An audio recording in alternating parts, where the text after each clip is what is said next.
HiveMind, and this is set number 21189, the Skeleton Dungeon from the LEGO Minecraft theme. This set contains 364 pieces, 4 minifigures, and retails for $34.99 in the US. So here's the main build of the Skeleton Dungeon, and when this set was initially revealed, I thought the price seemed high. Because to me, it didn't look that much bigger than the original dungeon set we got a few years ago, and that was just another $20 cave set, while this one was $35. So I was very curious, like, how is this set actually going to justify the price? But now that I have it in hand, I have to say this is one of the fairest price sets of August 2022, because this set feels well worth the $35 that LEGO's charging for it. The box art makes it look deceptively small, but no, there's a ton of room in this set and a lot of detail in a lot of different places. So let's go through all of it. So one very cool thing about this set is this is the first set to really incorporate the new caves and cliffs biomes. We got that a little bit in the dojo set from earlier this year, but this is our first official full lush cave, and this looks really cool. So we have some clay on the ground right here. I don't know if you've ever officially gotten clay in other LEGO Minecraft sets before, but they're using sand blue for it, which is a color we don't see that often in LEGO in general, so that's a very cool color to get just generic bricks for,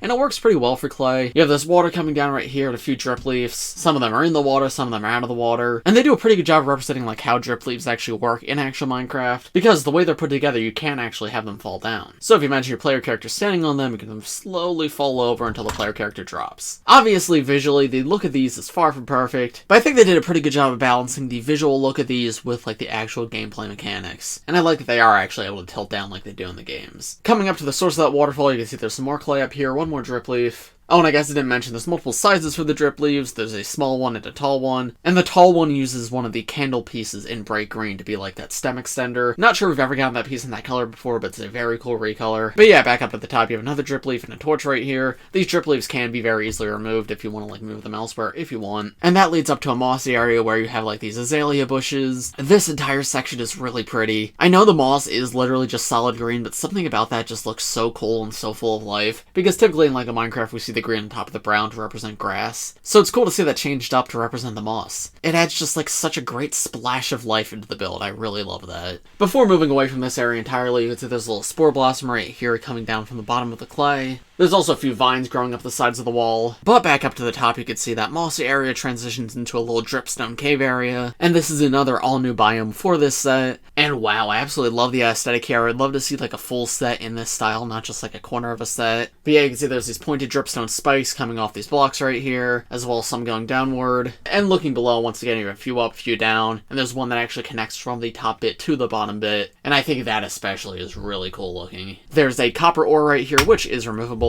No new parts or anything, but I believe this is the first time we've gotten an official copper ore build in the set, which is pretty cool. And there's also a play feature with this dripstone. So this is similar to previous gravel fall play features we've gotten in the past. So you can see there's a little bit of technique built into this dripstone block on the side, but something cool about this one as opposed to similar previous play features we've gotten is there's this little rubber piece right here to kind of hold in place so you don't accidentally slide it. That's a small thing, but something I really appreciate, because with previous gravel fall play features, a lot of times when I'm moving the set around to display or whatnot, this thing would just end up sliding on its own, so it's cool to see there's a little bit of a stopper in place. But if you grab onto this set and force yourself past the stopper, you can move this block back, and that'll drop those blocks onto anything that's underneath them. That's to obviously represent dripstone falling in actual Minecraft, and I think that's a pretty fun play feature. My biggest complaint with those type of play features is always that they've had no type of locking mechanism, but now that we have that technic piece there, yeah, I like it a lot. All around very happy with it. But now coming to the main area of the room, we of course have the main skeleton spawner. In the center of the spawner, there's a little tiny skeleton with an all-new printed piece for a face, and you can spin this round piece right here to make the skeleton spin just like they do in-game. If you want to remove that guy, you can lift up this fence piece at the top and sort of just pop him out. And there's how he looks up close. Super cute, and his face is actually done in a similar style to the old Minecraft Micro World sets.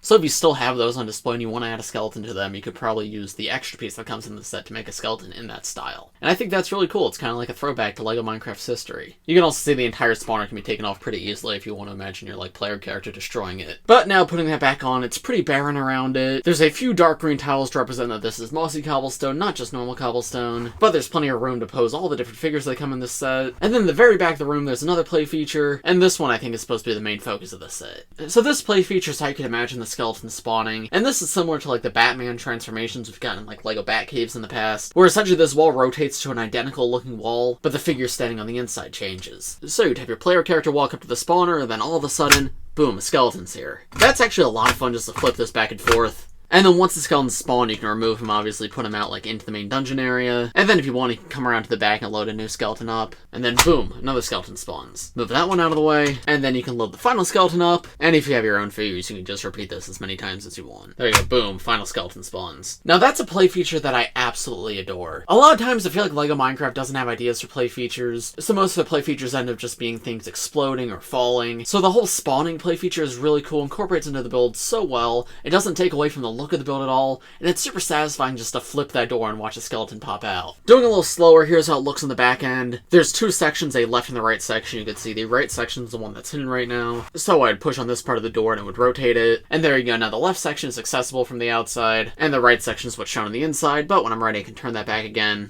And there you go. Yeah, genuinely a super fun play feature and one of the reasons I love this set. But there is one more important thing to mention about this set, at least before we get to the minifigures, and that is this chest right here. Now, compared to this to actual Minecraft, of course, dungeons like this always have loot chests, but this one actually has some cool stuff inside. It uses the newer, more rectangular chest piece that was introduced with LEGO Harry Potter earlier this year, and if I dump it out, there's a bone and one of the new pieces of bread, which are to be expected. However, there's an all-new printed part right here of a music disc. Now that's an awesome piece to get. Music discs are a very iconic part of actual Minecraft, and it's cool to see one finally translate into LEGO form, and it looks absolutely perfect. I love like the pixelated center and everything. Would not change a thing about it. But that is about it for the build of the skeleton dungeon. So now let's take a look at the minifigures and then I'll give you my overall thoughts. So here's the first minifigure in the set, the player character. He's called the Cave Explorer. And this guy absolutely rocks. I love the colors on him. The yellow is a color I don't know if we've ever seen used on a full Minecraft skin before. I guess the Ocelot suit person, but obviously this is a very different character than that one. But yeah, I absolutely love the aesthetic. Super detailed for like the pixelated look.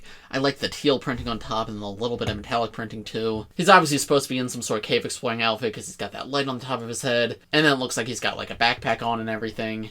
And yeah, like while it's obviously sticking to the simple Minecraft pixels, there's surprisingly a lot of detail here, especially compared to other LEGO Minecraft figures. So I absolutely love this one. It's super cool to see. And then in terms of accessories, he comes with a crossbow and an iron pickaxe. Iron pickaxe is probably the most common LEGO Minecraft accessory, and crossbow's a little more uncommon, but still pretty common, so nothing all too special there. Still though, pretty nice to get. And then the other three minifigures in the set are three skeletons. One has an enchanted helmet and an enchanted bow, but the other two just have normal bows. And I mean, what's there to say about these guys? It's the same skeleton figures that have been coming in sets since, what, 2014? And they are good. They represent skeletons really well, but they are just three of the same figure. Kinda wish they made the enchanted guy more interesting, because we've gotten this exact same skeleton minifigure in multiple other sets, like straight up enchanted bow and enchanted helmet. I do like that they're changing up the accessory and the armor to keep the figure more interesting compared to these two, but I don't know, they've done this exact same armor and weapon set in other sets. Maybe like iron or gold armor would have made this guy a little more interesting. Still though, I mean, it's a skeleton dungeon, makes sense for it to come with so many skeletons, and if you're someone who's new to LEGO Minecraft, this is a great like starter set to pick up because you get so many of the enemy here. So while these figures aren't super interesting for someone who has a lot of LEGO Minecraft, I think they do serve a good purpose and fit really well in this set. And so, what are my overall thoughts on this set? I honestly love this set a lot. The value for the price is really good, which is something that's unfortunately not too common to say about summer 2022 LEGO sets. The play feature's a lot of fun. Visually, it looks really cool, so we have the all-new biomes and whatnot that are here. And I think the figure selection is good. Obviously, it's better as a starter set than for someone who has a lot of LEGO Minecraft sets, but I still think there's something here for everyone to enjoy. And I like that at the very least, even if the enemies like aren't anything new or special, we did get an all-new player character in the set, so there is still an exclusive minifigure. So yeah, honestly, nothing but good things to say. I would highly recommend this set. But those are just my thoughts. Let me know what you guys think of this set in the comments below. If you enjoyed this video, please press like, subscribe to the channel if you're new.